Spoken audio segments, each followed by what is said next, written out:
Teman-teman, hari ini kedai kopi yang bakal dituju adalah kedai kopi Popeye.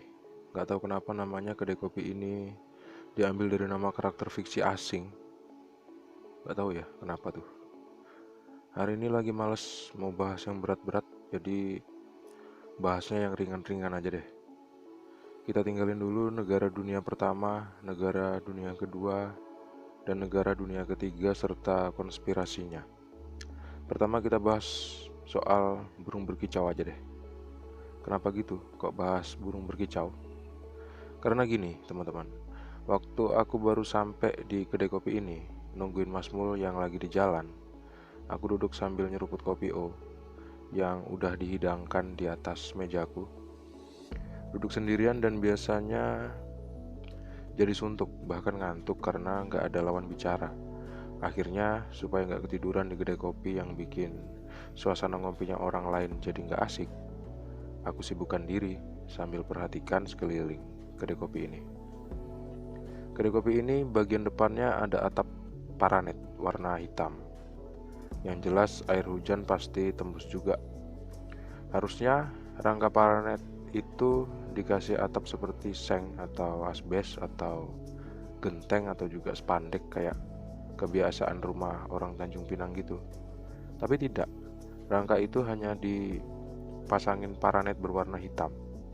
Di setiap jarak beberapa puluh sentimeter gitu, ada kayak lubang gantungan gitu.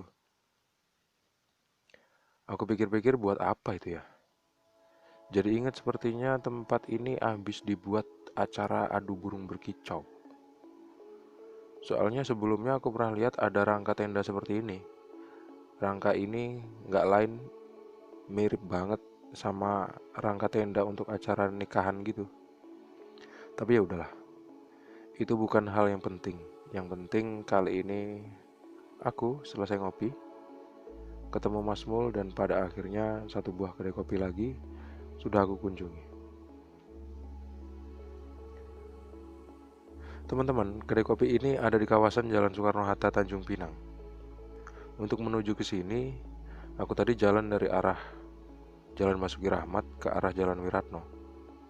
Nah, kalau kita ikutin terus jalan ini, nanti kita bakal jumpain Simpang 3 Tugu yang ada patung orang laki-laki dan perempuan berdiri. Kita belok kanan di sana, terus kedai kopinya ada di sebelah kanan jalan persis sebelum Simpang 4 lampu merah Kampung Baru Jalan Soekarno-Hatta. Apa yang bakal aku temukan di sini sama Mas Mul nanti ya? Gak tahu.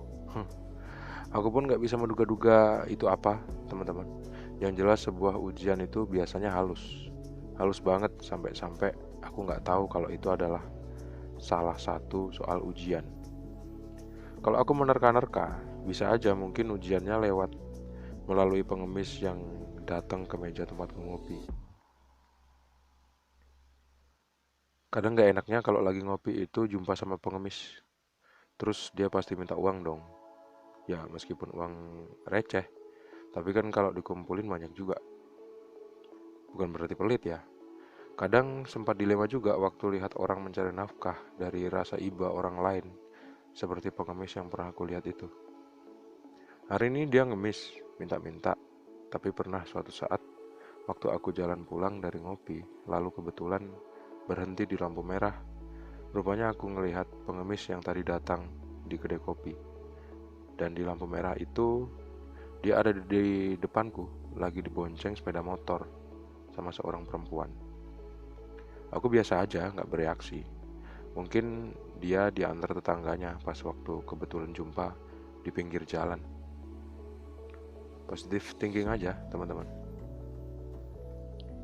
Beberapa lama kemudian, hari demi hari berganti dan cerita sama teman-teman. Rupanya teman-teman tahu, ternyata orang yang aku lihat itu adalah berprofesi sebagai pengemis, tuh kan. Mengetahui fenomena ini, aku pikir biasa-biasa aja, nggak ada unsur ujiannya. Tapi ternyata berisi ujian, teman-teman. Dalam keadaan dilema seperti itu, seseorang seperti kami yang sedang menjalani tirakat dituntut harus masih tetap berprasangka positif. Wah, agak repot dong. Gimana caranya? Aku jadi mikir gimana caranya.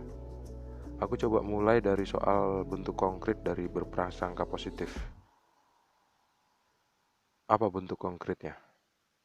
Karena ini soal prasangka, dan prasangka itu ada di dalam pikiran, serta pikiran yang abstrak itu bila dikonkretkan bentuknya adalah kata-kata yang dapat dituangkan melalui lisan atau tulisan dan isyarat.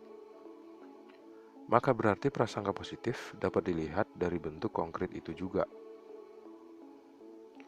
Jadi apabila ada pengemis yang memang menjadikan itu sebagai profesi dan kita tidak suka melihat dia, maka bukti konkret dari prasangka positif adalah dengan cara tidak mencercanya, tidak mengumpatnya dengan makian, tidak menunjukkan bahasa tubuh yang menghina.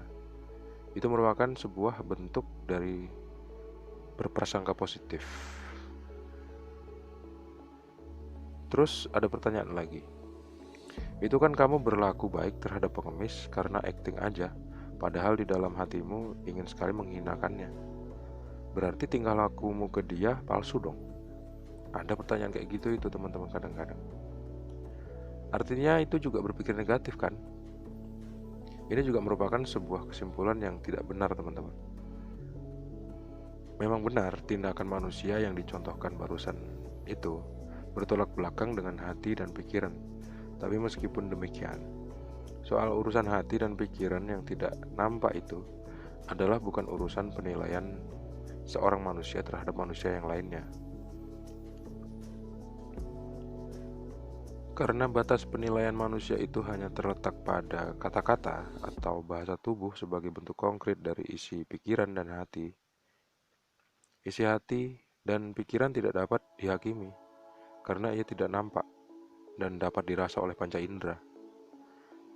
Jadi sambil ngopi di kedai kopi Popeye sambil bahas soal ini, soal-soal prasangka dan alat ukurnya. Jadi udah jelas ya teman-teman. Mungkin soal ini bakal ada bantahan dan sanggahan. Wajar aja, karena setiap orang punya pendapat. Kalau suatu saat ketemu lagi jawaban yang lebih baik dan benar, pasti deh bakal aku revisi lagi pemahamanku soal prasangka ini. Teman-teman, perjalanan memang gak semudah yang pernah kami perdebatkan di kedai kopi Red and Blue Cafe kemarin. Dan setidak-tidaknya perjalanan ini memang sudah menunjukkan bahwa memang tidak mulus. Kadang waktu dan faktor X yang lain bisa menghambat seseorang dalam perjalanan. Mengulur waktu perjalanan sama aja sebetulnya dengan mengulur waktu untuk menyelesaikan tugas. Atau bisa jadi memang penguluran waktu itu juga merupakan sebuah skenario yang di dalamnya berisi ujian-ujian singkat tanpa pemberitahuan terlebih dahulu. Kalau misalnya mau ujian, siapa yang bakal tahu? Tidak seorang pun dari kami berempat, aku, Jaka Kloning, Mas Bowo, Mas Mul, dan Bang Abi. Pernah suatu ketika waktu aku masih bisa bertemu dengan Mas Jaka, kami membahas sesuatu hal yang gak pernah bisa dilihat. Suatu hal itu hanya dapat dilihat secara a priori, yaitu sebuah ilmu yang tidak diperoleh melalui pengalaman dan percobaan, tetapi bersumber pada akal itu sendiri. Yang aku dan Mas Jaka bahas saat itu adalah kemampuan seseorang yang dapat masuk ke dalam tubuh orang lain, bermaksud menggantikan penghuni asli suatu tubuh seseorang dengan bagian dari tubuh orang lain, dengan bagian dari tubuh orang yang memiliki kemampuan itu maksudnya. Secara radikal, pertemuan itu menjelaskan, jadi aku bisa diusir dari tubuhku, aku bisa diusir dari tubuhku sendiri. Lalu tubuhku ini dimasuki oleh orang lain yang punya ilmu itu.